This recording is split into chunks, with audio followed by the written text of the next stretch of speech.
Hello, it's Shorty, and I have the complete book of the Zodiac here, and we are talking about the moon sign in Scorpio today. So make sure that you get your accurate birth time so you can find out what your moon is, and if your moon is in Scorpio, then this is for you. I hope when you checked your birth date in the moon sign tables that you didn't mark the page. You really don't want anyone else to know that you've got moon in Scorpio. If there's someone looking over your shoulder now, quickly scan an adjacent definition and throw them off the scent. Come back and read the rest when you've made sure the door is locked, and the curtains are drawn, and there are no hidden cameras. Am I joking? Not especially. I'm simply trying to illustrate that the moon in Scorpio makes people very sensitive about things they want nobody ever to find out about. They fear that they are unreasonably and exceptionally jealous, desirous, passionate, and competitive. So powerful indeed do they consider their inner emotions that they keep a very tight lid on them, often denying others and even to themselves that they exist. These people pretend to be easygoing, light, and breezy, when all the time below the surface they are rage, a seething sea of angst, insecurity, and turmoil. Recognize the syndrome? I thought you might. So let me tell you something else. You may be mean and moody, possessive and broody, incurably suspicious of other people's true motives, and insatiably hungry for emotionally intense encounters. But you're also deeply intuitive, magnificently creative, and awe-inspiringly accurately sensitive to things that other people think and feel, none of which is anything to be ashamed of. You can tell whether people are worthy of respect from one look at their face, or one uttered word on the telephone. Your instincts are never wrong, and once a person has passed your instant but stringent trust test, nobody is capable of giving them more support and care.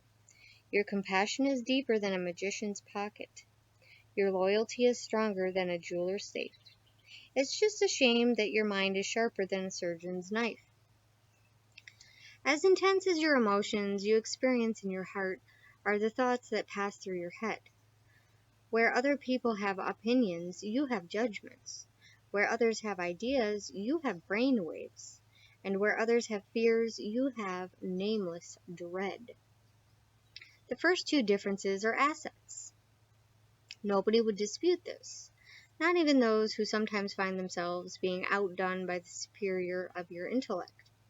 However, your capacity to conjure up so freely the angel of anxiety, the demon of doubt, and the specter of suspicion rather reduces your ability to let the good times roll.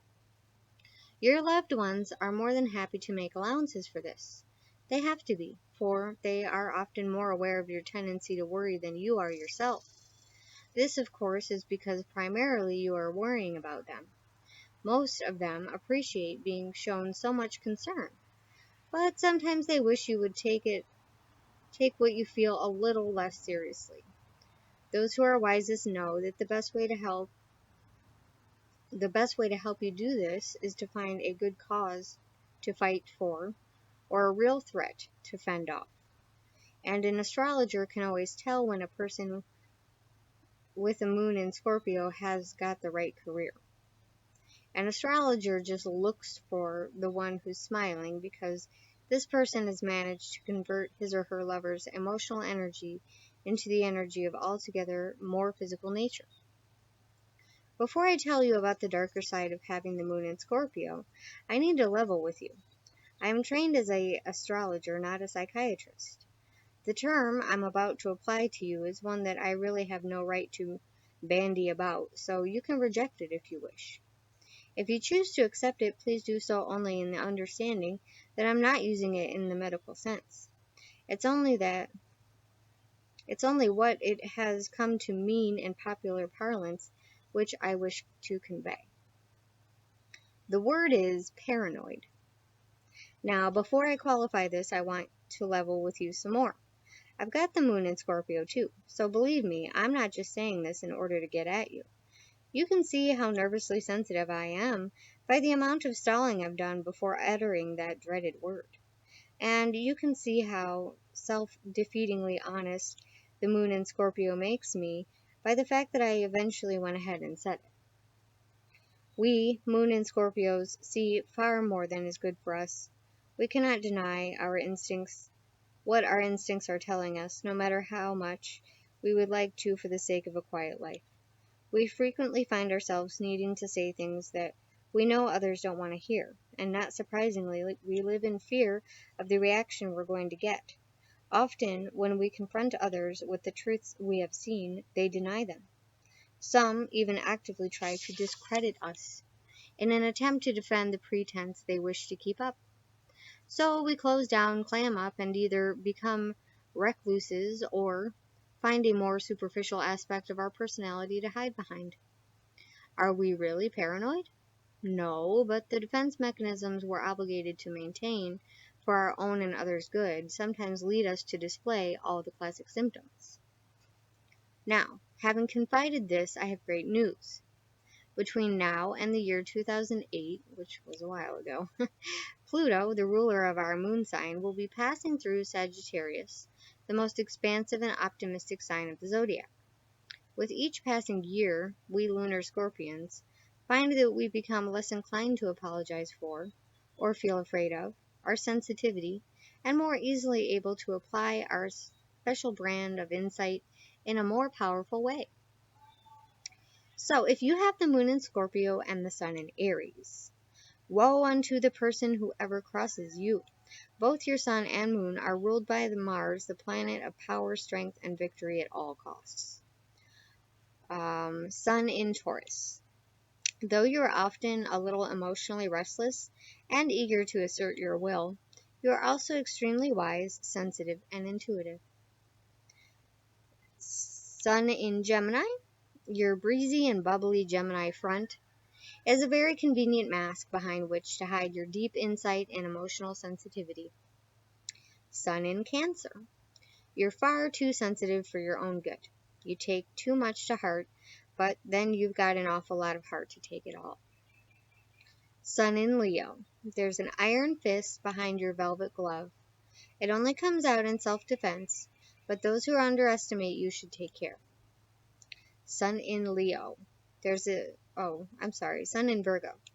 If it were not for your devastating ability to be self-critical, you'd probably rule the country, if not the world by now.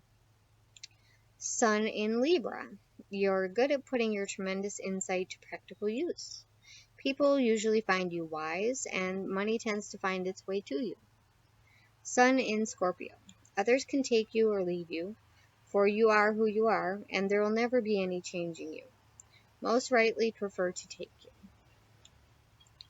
Sagittarius. You're always surprised by how deep your emotions run. They sneak up on you sideways, but your intuition is almost invariably right. Sun in Capricorn. You are very selective about whom you will allow to be your friend, but those in your special circle are as close to you as your family. Sun in Aquarius.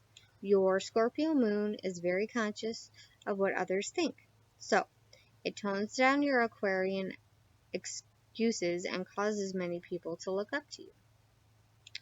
Pisces. You don't really care where you're going as long as you're not forever staying in the same old place or frame of mind. Okay, so all of you moon in Scorpios out there, I hope that you found this helpful, and I thank you for taking the time to tune in, and I hope that you will also check out your sun sign and have a wonderful day. I love you.